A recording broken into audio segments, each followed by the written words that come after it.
Johnson, come on up here. Thanks, everybody. I'm glad to be here. I'm one of the also organizers, along with a lot of other people that are here. I'm glad to be here. I just wanted to speak briefly to why I'm supporting Bernie. I've known about Bernie for a long time. I moved to Charlottesville in 1981, which was the same year that he was elected as an open socialist in Burlington, Vermont, as their mayor.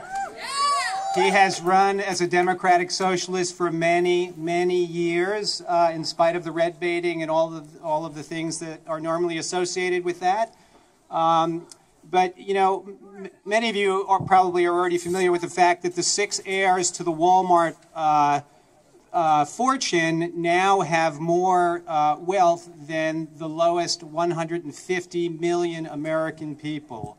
Why is this? Well, it has a lot to do with the tax structure, mostly other things as well.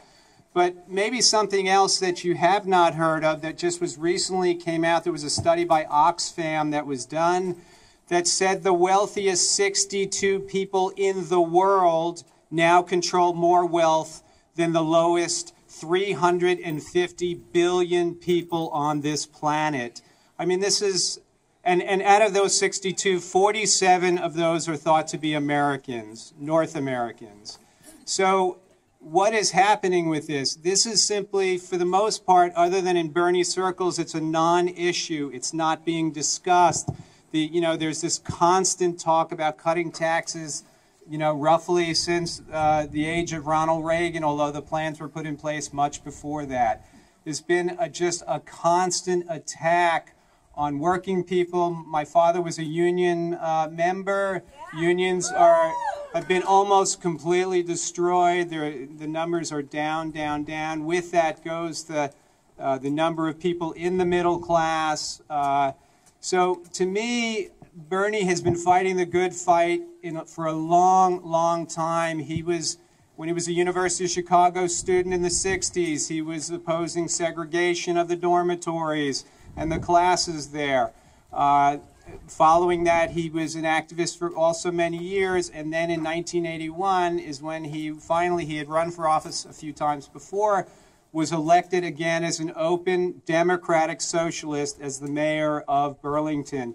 He was reelected for 3 additional times, 4 times total, before then being elected as the congressperson, the only congressperson for Vermont, served a number of terms, and now is the senator.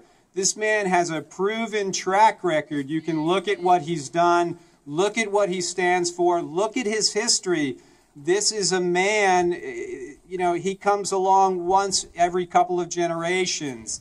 And this is a man who is finally speaking and legitimizing terms and concepts that we need to try and reestablish things in our country. Thank you so much, and hope to see you all in future events. All right, so the Democratic Socialist word just came out, or term. Whoa, a little scary there.